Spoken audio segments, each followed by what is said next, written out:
we are going to today we're going to begin a new unit on climate change. Climate change it's an extremely important thing that we need to talk about. So we're going to be talking about this for the next few weeks. However, climate change is pretty complicated, and it touches a lot of different aspects of the Earth. And so we're going to spend the next 2-ish weeks talking about climate change basics. So today's topic is weather and climate. But before we can get into, before we go any further, I need you to stop this video and I need you to go take your climate change pretest. Your climate change pretest is on Mastery Connect. So go to student.masteryconnect.com. You're going to type in your test code. You can actually find your test code in the Google Classroom assignment. So there's an assignment called Lesson 24, Mastery Connect pretest or something like that. That's where you'll find your test code. And then after you type in your test code, you're going to type in your school student ID number. If you don't know that number, send me a private comment asking me for it, and then I will send it back to you. This pretest is just to tell me what you already know about climate change. A lot of the information on the test you've probably never seen before. And so it's totally okay if you do not know the answer to something. Just give it your best guess. And I'm only grading you on participation. So if you take the pretest, you'll get full credit. Unless it looks like you didn't try, in which case you will not get full credit. But anyway, yeah, if you get a low score on this pretest, don't worry. You've never seen this stuff. I don't expect you to get 100%. Actually, I'd be shocked if you got 100%. In a good way, shocked in a good way. But anyway, so go ahead and take that Mastery Connect pretest. It's 15 questions long. It'll take you like 15 minutes. All right. So today's agenda, you just did the Mastery Connect pretest. Again, do not go forward until you've taken that pretest. Next, we're going to do a quick climate versus weather activity. Then we did a reading, and then sometimes there was time, some classes had time to do a video, and lastly, the exit stuff.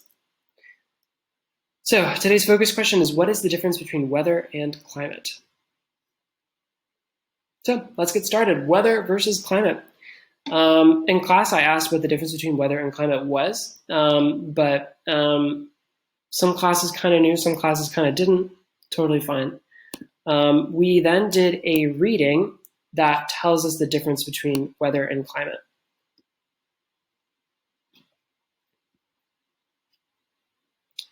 So the reading is on Google Classroom. It's called Lesson 24, Weather versus Climate article.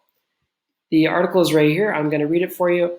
The title is Weather and Climate, What's the Difference? This article came from an article by the Environmental Protection Agency, which is a government agency.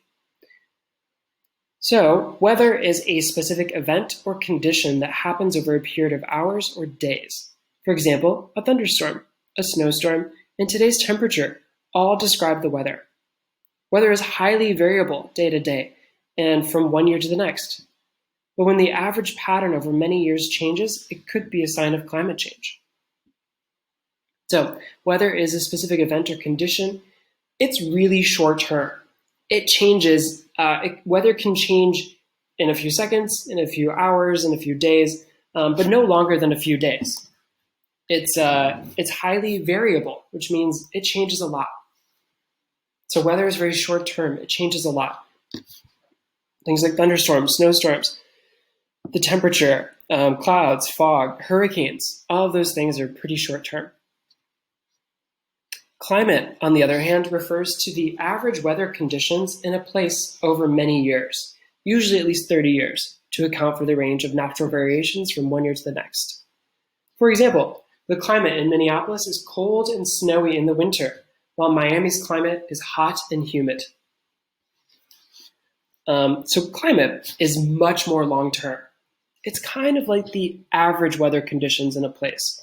So climate, when we think about climate, we can say generally or usually the climate in this place is blah, blah, blah. So for example, generally the climate in Minneapolis, in Minnesota, is cold and snowy in the winter.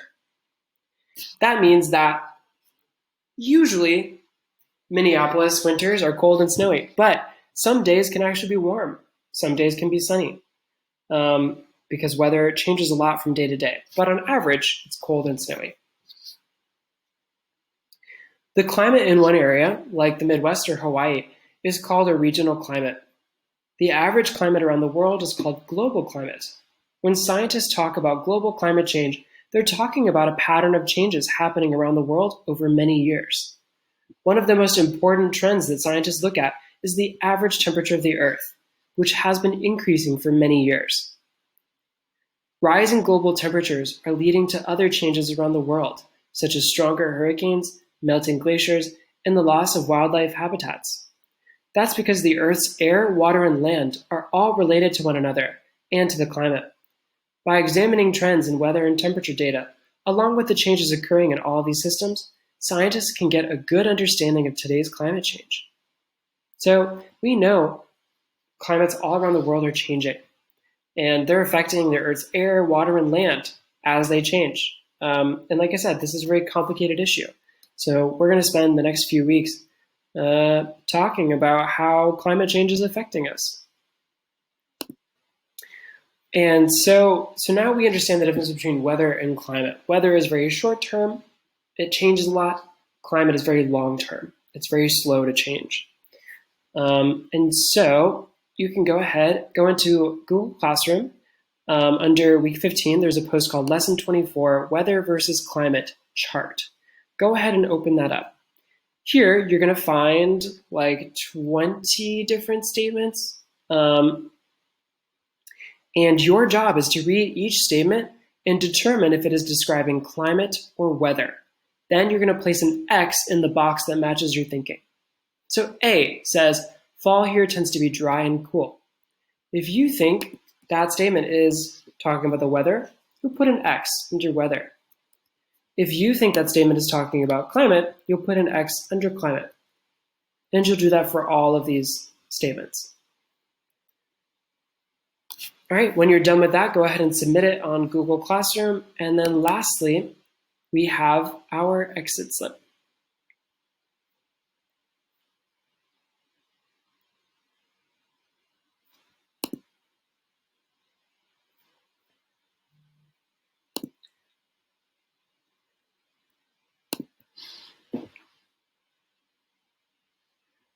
Okay, the exit slip is, Mark Twain once said, climate is what we expect, weather is what we get.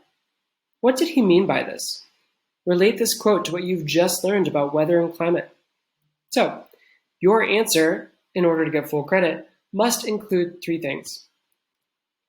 First, an explanation of the quote. Second, a definition of climate and weather. Third, examples to demonstrate the difference between climate and weather. So these first 2 things, an explanation of the quote and a definition of climate and weather, those might be the same thing for you. You might explain the quote by defining climate and weather. So that might be 1 sentence, and that's totally fine. So your answer should be probably 2 sentences or 3 sentences. Make sure you define climate and weather, and make sure you give examples that demonstrate the difference. As always, please use your own thoughts and words. Please avoid using Google. All right, and if you have any questions about this exit slip, go ahead and leave me a private comment on Google Classroom, and I'll get back to you as soon as I can. Bye, guys.